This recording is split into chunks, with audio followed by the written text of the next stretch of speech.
पण अजून सावकार म्हणतो की पैसे राहिले, अजून 200 रुपये मागतो,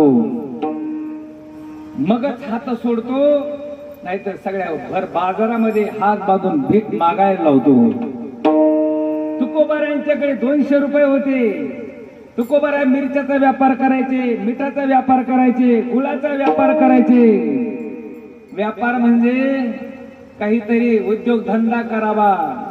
काही काही माणसं किती बी श्रीमंती असू द्या, पण कष्ट केल्याशिवाय, काम केल्याशिवाय बसत नाही. आता आमचे कदम पाटील, आमचे आबा खूप मोठा संत म्हणतात. जो दुसऱ्यावर परोपकार करतो त्यांना संत म्हणतात. विठ्ठल विठ्ठल.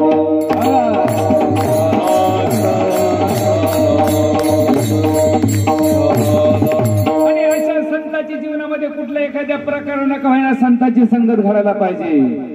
आणि या जन्मात नाही घडली तर पुढच्या जन्मामध्ये, पुढचा जन्म माणसाचाच मिळेल. कशावरून? नाही मिळू द्या, कुत्र्याचा मिळू द्या, कुत्र्याचा. कुत्र्याचा जरी जन्म महाभारतामध्ये धर्म, भीम, अर्जुन, नकुल, सहदेव, शेवटच्या काळामध्ये महापंताने जात असताना त्यांच्यासोबत एक कुत्रा होता. पांडव कृष्ण परमात्म्याचं भजन करत करत चाललेले. द्रौपदीचा देह पडतो. धर्मराजा पाठीमागे वळून बघतो, अरे अरे, या देहातलं स्वर्गाला काहीही येऊ शकत नाही. माणूस जन्माला येत असताना 5 गोष्टी घेऊन आला: आयुष्य, कर्म, वित्त, विद्या आणि निधनमेवच. मात्र जात असताना एकच आपण गोष्ट घेऊन जाणार, त्याला कर्म म्हणतात. याचं उत्तर गीतेमध्ये सांगितलं: धनाने भूमो पश्वश गोष्टे, भार्याग्रहद्वारी जन्म स्मशाने, देह सीताया परलोक मार्गे, कर्मान गो गच्छति जीव एका.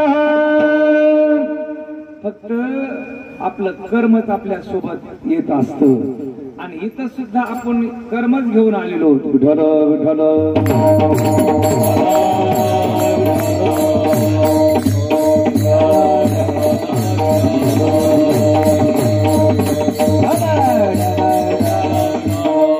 कर्मापेक्षा माणसाला काही जास्त मिळत नाही. समय से पहले और तकदीर से ज्यादा किसी को कुछ नहीं मिलता. 2 जण भाऊ होते, 2 जण भाऊ, की आपलं फक्त कर्म सोबत येणार आहे. मग चांगलं कर्म किंवा वाईट कर्म, दोन्ही गोष्टी सोबत नेता येत नाही. दोन्ही पेवावर ठेवू जाता हात, होय तो घात शरीराचा. कीर्तनामध्ये सुद्धा 2 कीर्तन आहेत बालासाहेब भाऊ. एक विनोदी कीर्तन,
बघितल्यानंतर वाटतं देवाधर्माचं सांगून काय उपयोग आहे. देवाधर्माचं सांगितल्यानंतर जर झोपा लागत असतील, कंटाळा येत असेल, तर कीर्तन करा तरी देवाधर्मातलं का सांगावं. माणसाला विनोद लागतात, विनोद, मनोरंजन लागतं, मनोरंजन. देवाचे चरित्र नावडे सर्वथा, विनोदाच्या कथा गोड वाटे. कीर्तनामध्ये काही बोलायचं नसतं. भक्ती ज्ञाना विरहित इतरा गोष्टी न बोलाव्या, प्रेम भरे वैराग्याच्या युक्ती विवराव्या, जेणे करून अंतरी ठसावी मूर्ती श्री हरीची. ऐशी मर्यादा आहे संताच्या घरची. म्हणून आपल्याला देवप्राप्तीचं कीर्तन पाहिजे का मनाला मनोरंजन वाटण्याचं कीर्तन पाहिजे. एवढ्या वातावरणामध्ये केवढं वार आहे, केवढा पाऊस आहे, देह पडला. काही अंतरावर गेल्यानंतर नकुल सहदेव अर्जुन भीम सगळ्यांची देह पडली. नाहीतरी तुम्हाला आम्हाला देह नेता येतच नाही. तुमचं आमचं फक्त हा जीवच जातो. तुमचं आमचं शरीर जात क्रम फक्त दोघा जणांनीच केला. सदैव वैकुंठाला फक्त दोघ जणच गेले. त्यापैकी धर्मराजाचा अंगठा सुद्धा गळून पडला. फक्त सदैव आमचे तुकोबरायच वैकुंठाला गेली. प्रयाण काळी देवी विमान पाठविते.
अद्भुत वर्तले मानवने घेवोनिया निजधामा गेले. निरामने सकळ संता तोषविले. जय जयाजी स्वामी सद्गुरु तुकया दातारा. तारक तो सकळांचा जीव लग सोयरा. फक्त तुकोबराय सदैव वैकुंठाला गेले. धर्मराज वैकुंठाच्या दारावर जातात. त्यांच्यासोबत एक कुत्रा आहे. वैकुंठाच्या दारामध्ये गेले की धर्मराजाचे अंगठा गळून पडला. परीक्षित राजाने शुकाचार्य महाराजांना विचारलं, धर्मराजा कधीच खोटं न बोलणारा पुण्यशील राजा पण अंगठा का गळून पडला? तुकोबरायासारखा धर्मराजाचा देव वैकुंठाला का गेला नाही? तुकोबराय जीवनामध्ये एकदा बी खोटं बोलले नाही. पण धर्मराजाला देवाच्या सांगण्यावरून एकदा खोटं बोलावं लागलं. देवाच्या सांगण्यावरून. कारण कौरवाने खोटं बोलून कपट करून अभिमन्यूला 7-8 वीराने मारलं. त्या कौरवाने कपट करून पांडवांना लक्षागृहामध्ये जाळण्याचा प्रयत्न केला. कौरवाने भीमदादाला वनभोजन देऊन त्या मोदकामध्ये विष भरण्याचा प्रयत्न केला. कपट केलं म्हणून देव म्हटले, धर्मा अरे द्रोणाचार्याला कपटाने मारल्याशिवाय द्रोणाचार्य मरणार नाही. आणि जोपर्यंत द्रोणाचार्य मरत नाही तोपर्यंत पांडवांना विजय मिळणं शक्य नाही. आपण समोरचा माणूस जर सरळ वागत असेल, सरळ खनेन कांता कपटेन शत्रु सत्येच मित्रं कृपयाच पुत्रं ज्ञानेन मोक्षं वश्यमानयन्ति. जशास तसं वागण्यासाठी सांगितलं. देवाने स्वतः अर्जुनाला सांगितलं. त्याच्यामध्ये पाप लागत नाही.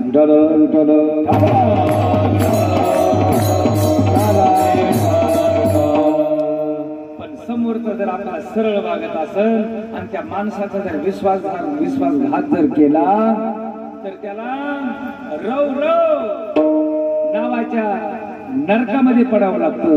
रक्त रेत दुर्गंधी युक्त असा एक कुंभ तयार केलेला आणि त्याच्यामध्ये रक्त आहे, रेत आहे, दुर्गंधी रक्त पोळी ज्याच्यामध्ये त्या कुंभामध्ये 1000 वर्ष त्याला त्या ठिकाणी राहावं लागतं नरकामध्ये. कोणाला? विश्वासघात करणाऱ्याला.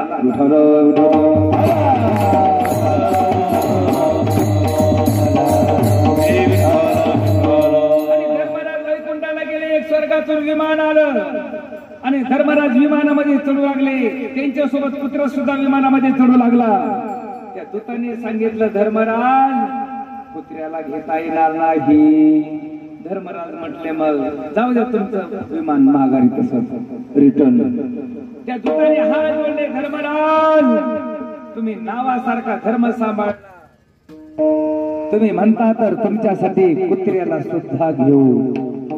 माणसाचं आचरण नावाप्रमाणे असलं पाहिजे.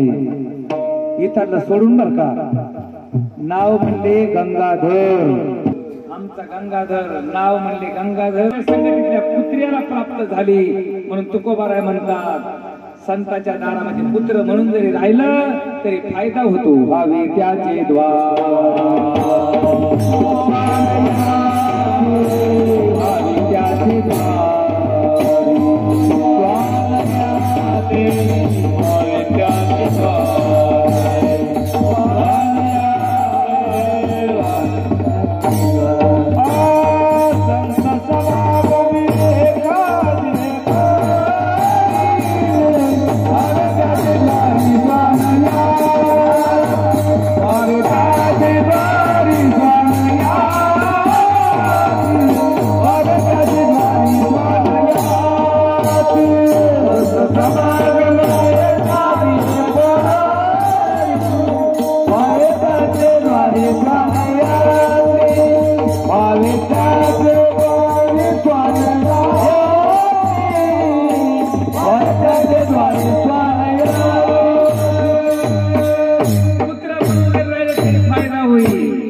संगतीचा परिणाम अजून सांगतो. आपले 17 मिनिटं शिल्लक आहे. 17 मिनिटं जेवढं सांगता येईल तेवढं सांग. संगतीत गेला की कल्याण होतं, कल्याण. आणि वाईटाच्या संगतीमध्ये गेलं की कल्याण राहतं. पलीकडे पवस्वनामाभिज्ञायते सत्यासागर मध्यापती तमतन भोक्ती तमजायते. एक पाण्याचा थेंब, त्या पाण्याच्या थेंबाने लाल तापलेल्या लोखंडाची संगती केली. महिला मंडळ भाकरी करत असताना, पोळ्या करत असताना गॅसवर तवा ठेवू द्या, चुलीवर ठेवू द्या, तवा तापलाय का नाही म्हणून पाण्याचा शिंतोडा मारून बघतात. तर दिसून जर वाजला तर म्हणतात तवा तापलाय, आता पोळी. चांगले विचार की चांगलं आचरण की चांगली गती प्राप्त होते. वाईट गती ही कृतीवर अवलंबून आहे आणि कृती ही संगतीवर अवलंबून आहे. म्हणून तुकोबाराने हिऱ्याचा दृष्टांत सांगितला. हिऱ्याचा दृष्टांत, हिरा ठेविता ऐरणी, वासे मारिता जोगणी, वासे मारिता जोगणी, वासे मारिता जोगणी. हिरा ठेविता ऐरणी, वासे मारिता जोगणी, वासे मारिता जोगणी.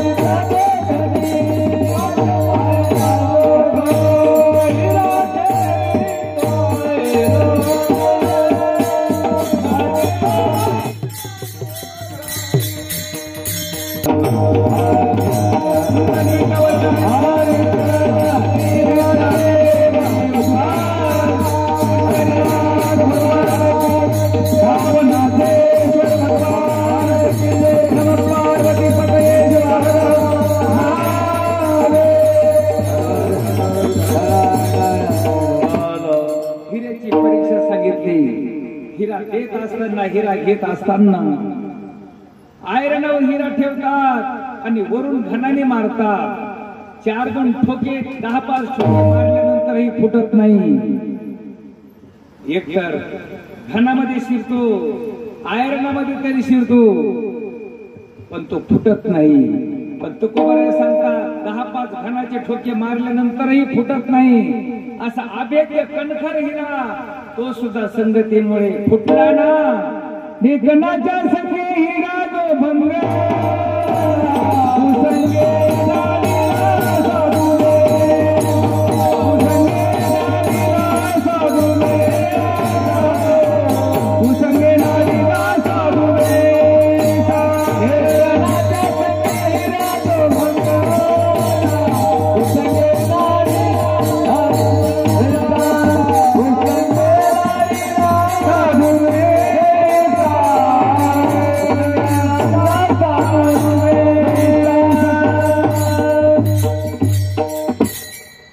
कोणाचं खावं, पाणी कुणाचं प्यावं, हे सुद्धा शास्त्राने सांगून ठेवलेले आहे.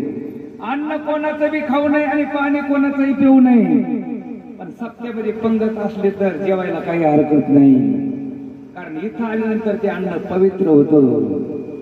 मी मगाशी सांगितलं, त्या कर्णाला दुःख भोगण्याची वेळ का आली, तर वाईटाचं अन्न खाल्लं कौरवाचं.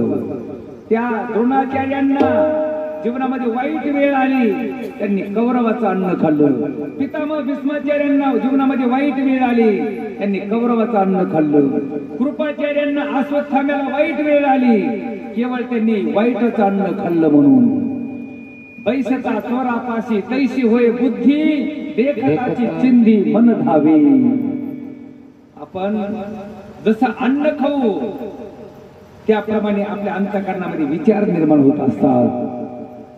एका गावामध्ये गावाच्या सीमेला म्हणले तुला माफ केलं, फक्त काय घडलाय ते सांग. तो म्हटला महाराज आम्हाला ज्यांच्याकडे तुम्ही जेवायला पाठवलं तो खूप श्रीमंत माणूस होता, चांदीचे ताट, सोन्याचे ग्लास, सोन्याचे चमचे होते. महाराज म्हणले मग आणलास का काय एखादा? तो म्हणला हो महाराज. सांगा बरं माझ्याकडून अशी चोरीचा अपराध माझ्याकडून का घडला? महाराज म्हणले सोपं उत्तर आहे. अरे ज्यांनी तुम्हाला अन्न खाऊ घातलं, ज्यांनी तुम्हाला जेवण दिलं, त्याने सुद्धा चोऱ्या करूनच आणलेले, म्हणून चोऱ्या करणारच खाऊ नये.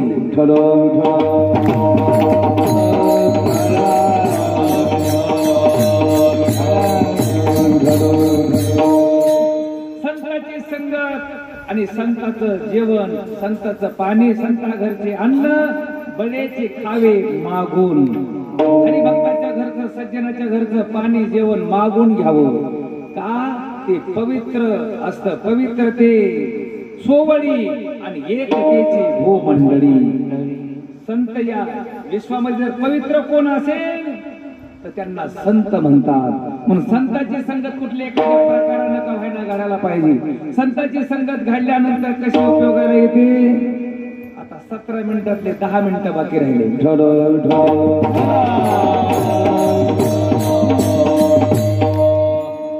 आमच्या एकनाथ महाराज आळस जाईल म्हणतो. जिकडे जिकडे पशु जातात तिकडे तो म्हैस पाहत जाऊ लागला.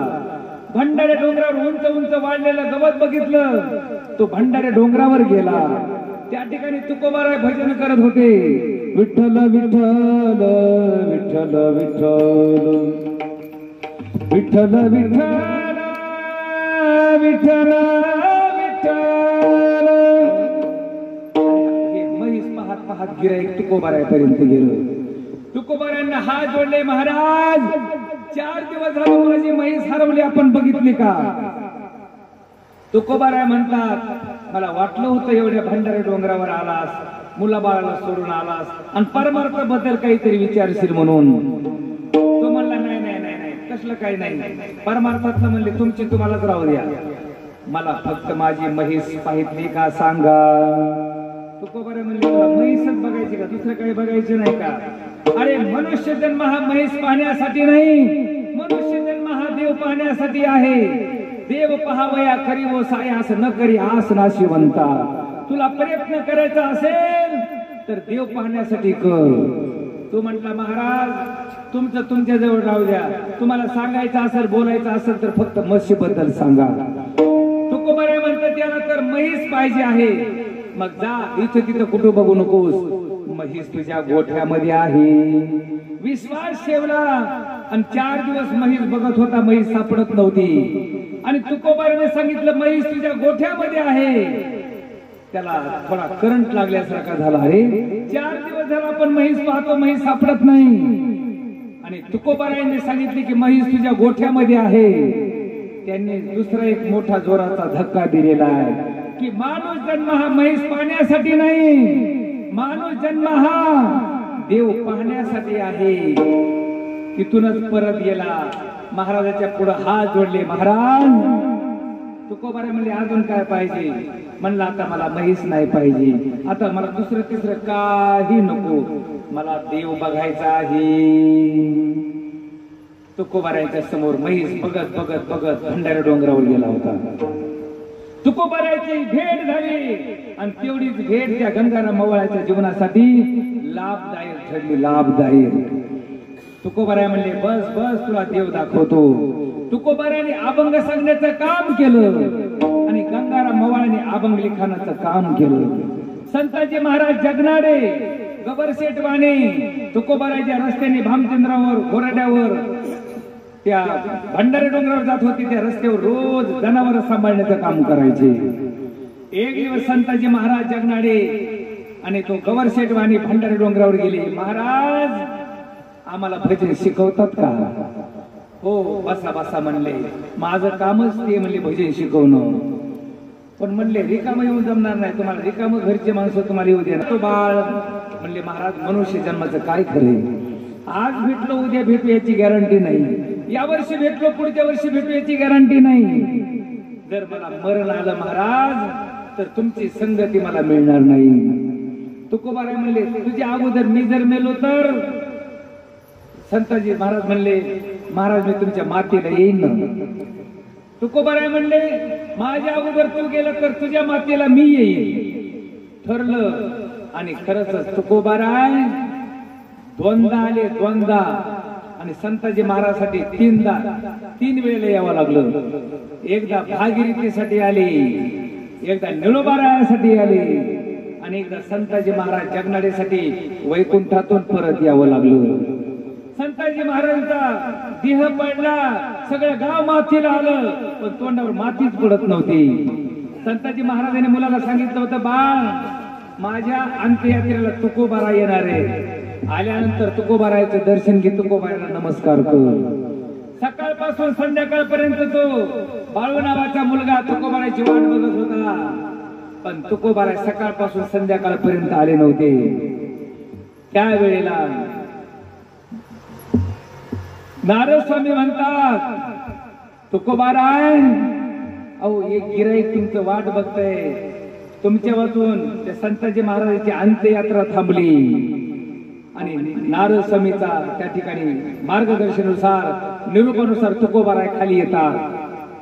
मध्यरात्रीचा प्रसंग, सगळं शरीर मातीने झाकलं होतं पण तोंडावर काही माती पडत नव्हती. तुकोबाराय आले, एकटाच मुलगा होता रात्रभर बसून. तुकोबाराय आले, आनंद झाला, तुकोबारायचं दर्शन घेतलं आणि म्हणू लागला महाराज माझे वडील म्हणले होते की तुम्ही अंत्ययात्रेला येणार आहेत म्हणून. हो बाळा चल आता आपण दोघ जण मिळून तुझ्या वडिलांना अंत्यविधीचं कर्म करू.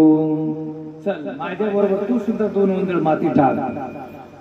तुकोबारायने 2 वंजळ माती टाकल्या की न झाकणारा चेहरा आपोआप झाकल्या गेला. मला का सांगावं लागलं, जनावर राखण्याच्या निमित्ताने त्या गवरशेठ वाणीला संताजी महाराज जगनाडेला गंगाराम मवाळाला संगत घडली आणि तुकोबारायच्या 14 टाळकऱ्यापैकी ते मानाचे टाळकरी बनले.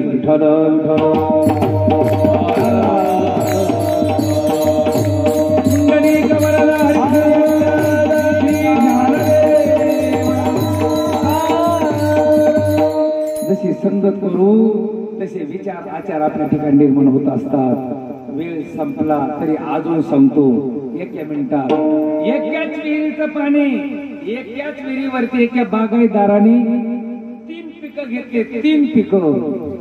त्याच विहिरीचं पाणी ऊसाला दिलं, त्याच विहिरीचं पाणी मिरच्याला दिलं आणि त्याच विहिरीचं पाणी कारल्याला दिलं.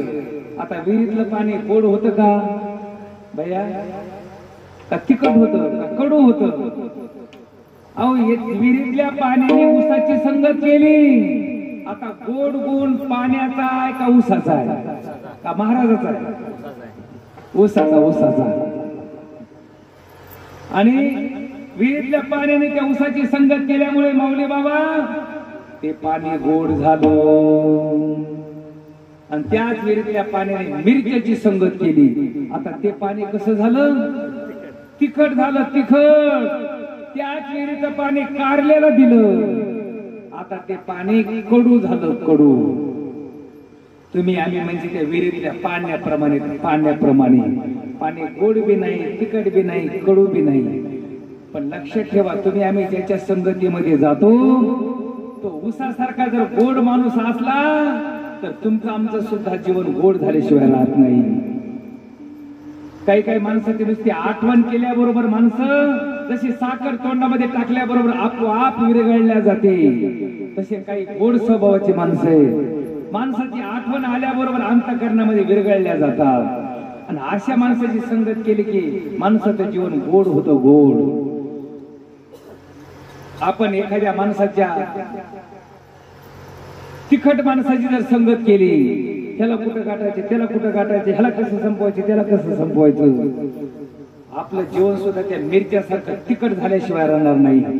आणि माहिती मग मिरच्यासारखं जीवन झालं की मग त्या उकळामध्ये मार खावा लागतो. उकळामध्ये मिरच्याला काय करावं लागतो? मार खावा लागतो. मार बुकटा करून टाकतो ते ठोंब्या. हो, त्या मिरच्याला बुकटा करून टाकतो तो ठोंब्या. आणि तसं मिरच्यासारखं जर आम्ही मिरच्यासारख्या तिखट माणसाच्या जर संगतीत गेलो तर यम धर्म तुम्हाला आम्हाला त्या उकळात टाकून त्या ठोंब्याने कुटितो.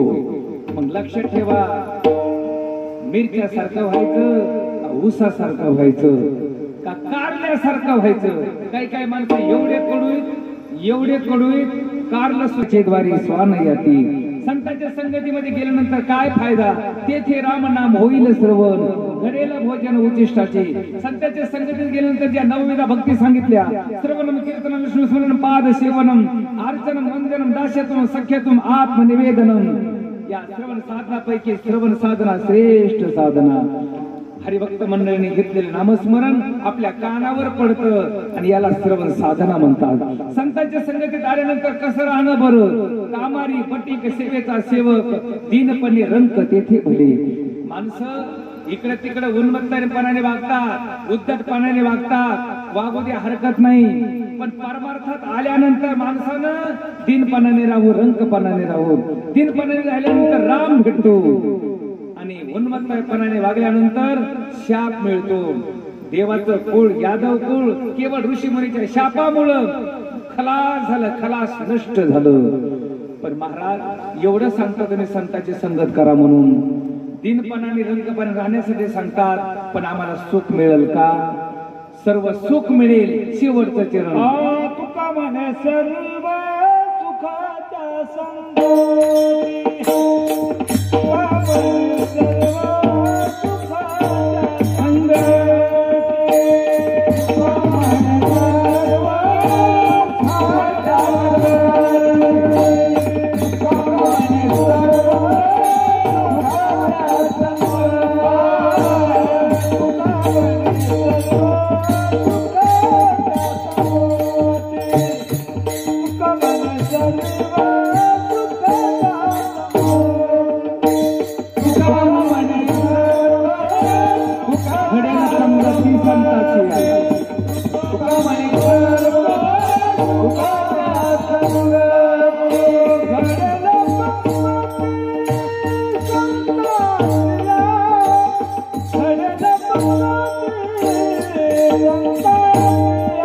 तेथे रामनाम.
राम राम होईल श्रवण घडील भोजन उचिष्टांची यथामती यथा अवकाश धावत्या वेगामध्ये अभंगाचा सरळ सरळ भावार्थ करण्याचा प्रयत्न केला. झाले कीर्तन सेवा भाव नाटेश्वर भगवान परमात्म्याच्या चरणी संत महंताच्या चरणी वडीलधाऱ्यांच्या चरणी सेवा समर्पित करून याच ठिकाणी सेवेला पूर्ण विराम. जय विठ्ठल जय हरी विठ्ठल जय विठ्ठल जय हरी विठ्ठल जय विठ्ठल जय हरी.